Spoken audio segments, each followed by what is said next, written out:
Hi there. In this second video, we're going to talk about the widening of the Cold War, which is 1949 to 1955. And this is looking at how the Cold War extended really into Asia.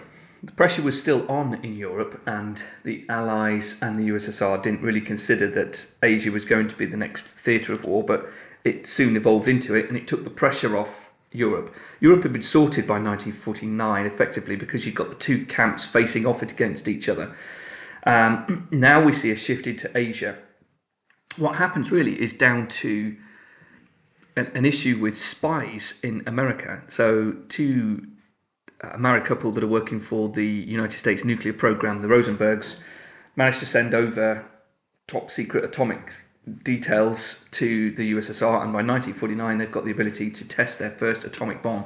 So the USSR try their first atomic bomb in 1949, and this leads us into a new kind of stage of conflict where now we've got two superpowers with nuclear weapons. What's going to happen with that? And that leads to an arms race.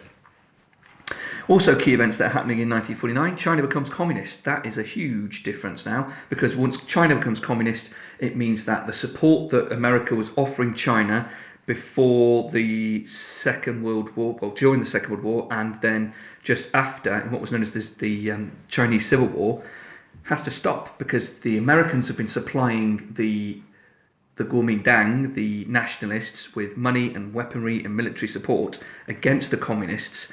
And now with the communists taking power, the Americans got to not lose face by pulling away and still supporting them. What happens in 1949 is once the communists take control, using their guerrilla tactics and what they learned during the Second World War, they managed to push the nationalists who were in charge of China to Taiwan. And in Taiwan, they took all the gold, and that's where Jiang Jiechi, the leader of what was China, then set up his version of China. So effectively, even today in the world, we have two Chinas. America needs to therefore do something with this, because there's a real fear that it's going to spread now across, and there's going to be a domino effect, really, of other communist countries falling. So not only now have we had Russia since 1917 becoming a communist country, now China has as well, and it looks like it could spread throughout the rest of Asia. There's a link here to the fear that it could be another kind of salami tactics. In Europe, we had the slicing up country by country of the USSR. Here, we could potentially see the USSR getting more support in Asia. And so America really needs to now start to think about what it does. Focusing on Asia, so keeping to Asia, we then look at the American response. The Americans realised that they've got to shift how they treated Japan. So from 1947 up until 1949, Japan had been treated like the enemy. They'd lost the Second World War, they'd had two nuclear bombs dropped on them, and the Americans were sorting out what happened there. Remember, in the conferences of the last video, we talked about how Japan was going to be divided into 4 zones. That didn't take place because the atomic bombs meant that America got to Japan first, and therefore we didn't see a divided Japan, just like we saw with Germany. However, by 1949, there has to be a shift in policy. And so America decides, under the kind of guidance of Dean Acheson, to look at creating a defence perimeter chain. That's a series of islands in the Pacific centred around Japan, and Japan now is best buddies with America. They're like, hey, we can use you guys to defend against the rising threat from communism. And the Japanese are like, well, okay, well, you have treated us quite poorly in the last few years and made us feel quite bad. But yeah, sure, we can get quite a lot out of treating. So in 1950, the defence perimeter strategy is set up, and it creates a series of island chains. The problem with it is that the Americans negate Korea and Taiwan because they don't want to upset the Chinese and force them into the hands of the Russians, but that happens anyway, because in 1950, China and the USSR sign a friendship agreement called the Sino-Soviet Pact. It meant that America was right to change tack with Japan, and as such started to develop Japan. We'll talk about that in a moment. At the same time in 1950, we have 2 other events going off. NSC 68, which is the policy change that America needs. It stands for the National Security Council Report number 68, hence NSC 68. And in that report, they talk about changing the stance of the Cold War into more of a global war. So instead of it being focused on containment in Europe, it's now going to look at trying to contain communism in Asia as well. And soon that containment policy will turn into rollback, where they'll start pushing back communism into other countries. 1950, though, was also a big year for the Korean War. The Korean War starts because, as was decided at the end of the Second World War, Korea was going to be divided along the 38th parallel, with the northern part dedicated towards the communists. The southern part was going to be a democratic leader. In the end, we have Kim Il-sung and the Kim family still ruling North Korea today. Spoiler alert if you didn't know that. And in the south, we then have Syngman Rhee. Syngman Rhee is the American-backed democratic leader of South Korea. What happens with the Korean War is interesting because it's the first actual conflict we see in the Cold War. And basically there's 4 phases. Even though China and the USSR tell Kim, don't upset the Americans, we're really worried what they might do next. They might use the atomic bomb, they might try and invade and launch an attack. Kim ignores the advice from both of them and launches in June an assault on South Korea in the aim to unify Korea under one leadership. He successfully manages to take most of the Korean peninsula, all the way down to the little bit at the bottom called Pusan. Now, it so happens that at the same time in the United Nations, they're discussing the idea of making China a member of the United Nations and kicking Taiwan out. That argument leads to the USSR walking out of the United Nations in protest because they want China to be involved. It's the right timing, really, for the UN to make a decision. The decision is going to be about how they support Korea. With the USSR gone, they held a veto in the Security Council. There were only 5 members of the Security Council. The rest of them were allies, Britain, France, the USA. But China and the USSR, when they walk out, allows the Security Council to say, shall we invade? Shall we go and support South Korea? Yes, so they go. They land at Incheon, in the northern kind of midpoint of Korea, and at Pusan. This 2-pronged assault pushes the communist North Korean forces back over the 38th parallel, and then it's at that point that Truman and the Americans say, we've got this far quite quickly, let's keep going, let's try and push communism back, let's roll it back. So they get to the Yalu River, and as they get to the Yalu River, the Chinese think, oh, you've got quite close to our border here, where's this going to end? So the Chinese join against the United Nations forces, and the Chinese push the UN forces back over the 38th parallel, and then there was a stalemate for 2 years. And it ends in 1953 with a redrawn demilitarised zone separating the north and the south, and that still exists today. During the Korean War, though, we have 2 events taking place in America. So over the other side of the world, we've got the Red Scare, which starts with Joseph McCarthy, a Republican senator who claims that after the Rosenbergs were found guilty in 1951 of selling secrets to the Soviets, maybe there are more communists in America that are causing problems for the Americans. And it leads to this huge witch hunt. And it's best immortalised in the book The Crucible, which is talking about the witch craze that happened in Salem in the 1600s. And you kind of fast forward to the 1950s, and you can see the same thing going on in politics. It ends Truman's premiership, really, as leader, because Truman realises that there's a lot of communist hatred going on in America, and he doesn't really have the stomach to deal with that, and also the Korean War, so he doesn't stand for president. What happens is that in 1953, President Eisenhower wins as a Republican, and he manages to create the ceasefire and pull the troops out of Korea. It would lead to a change in the way that the Americans would fight this Cold War from now on. So let's just rewind and go back to Japan and link that to the defense perimeter strategy in Korea and so on. The San Francisco Peace Treaty, which was signed in 1951, basically allowed the Americans to base their military in Japan. It forced the Japanese to accept that the Americans would intervene if they needed to. No other military force was allowed to help out in Japan, only the Americans. So you can see this is quite a one-sided biased agreement. But it did allow the Japanese to economically develop. It allowed them to rearm. It gave them a much bigger status within Asia. And Japan were basically funded and developed by American money. A little bit like the Marshall Plan in Europe. Right, so with Japan now kind of rearming and redeveloping, it makes Russia and China start to think we need to do something together here.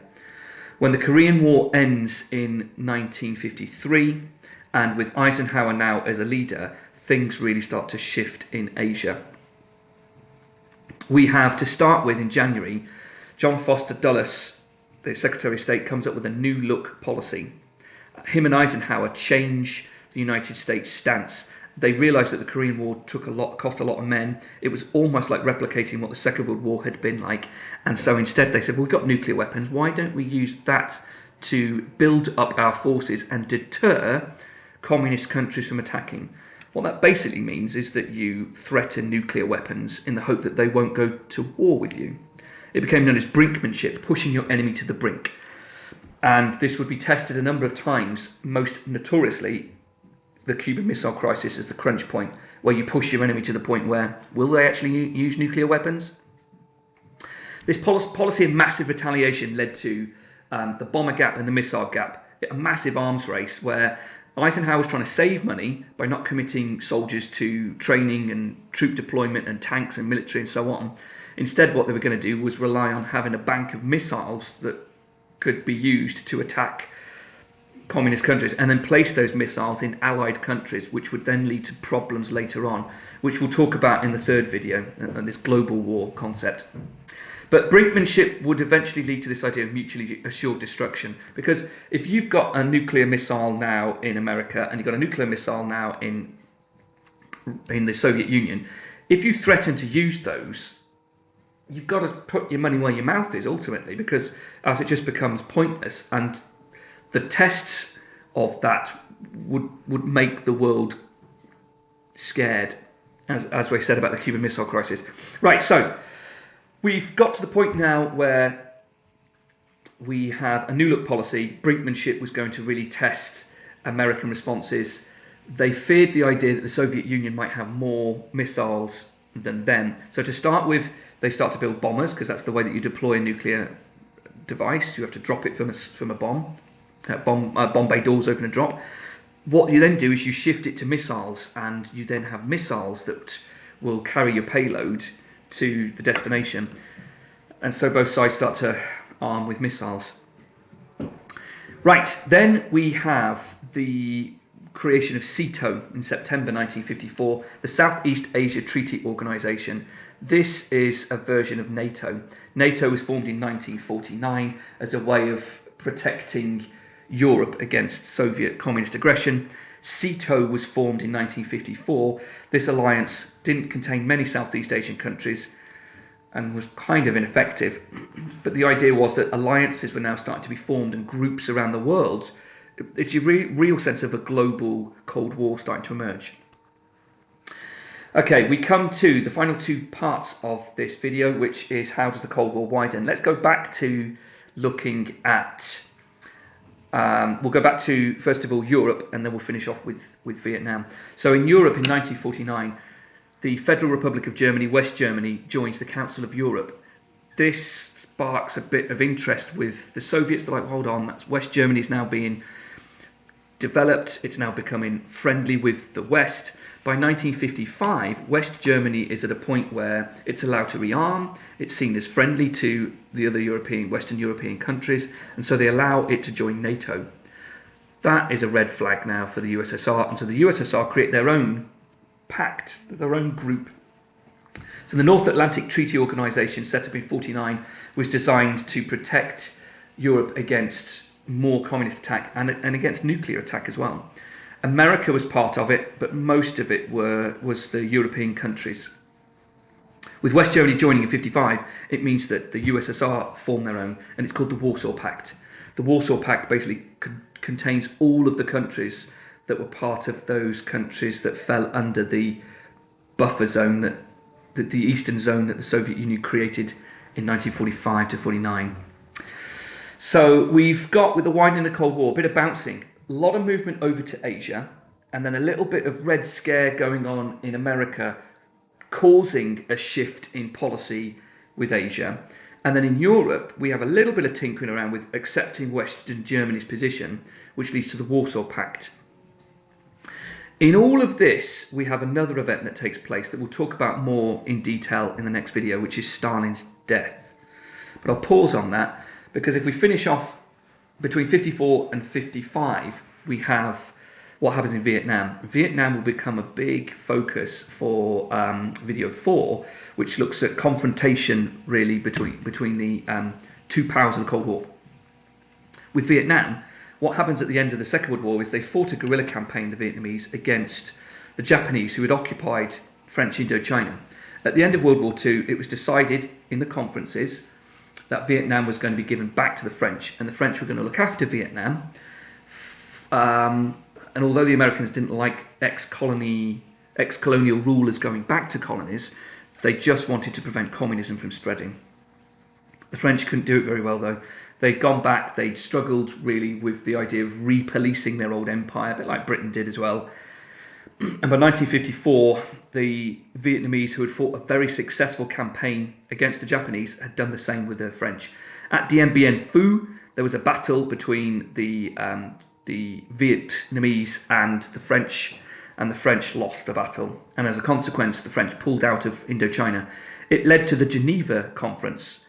At Geneva, it was agreed that temporarily Vietnam was also going to be split in half, like that's been a good idea so far, with the South being a nominated democratic leadership and the North being allowed to become nationalist. It effectively becomes a communist North and a democratic South. In the along the 17th parallel was going to be the division, and at the Geneva Conference they were going to set up an election for 2 years' time. So in 1956, an election was going to decide who would rule Vietnam. Vietnam would therefore become a focus point, a little bit like Germany within Asia.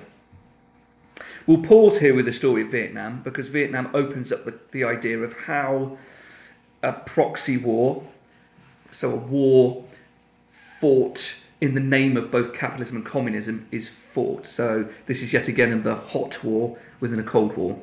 But in essence, between 1949 and 55, the Cold War becomes global.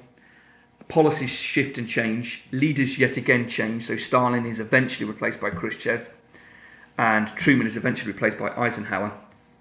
And that leads us to looking at how the Cold War becomes a global war. Thank you.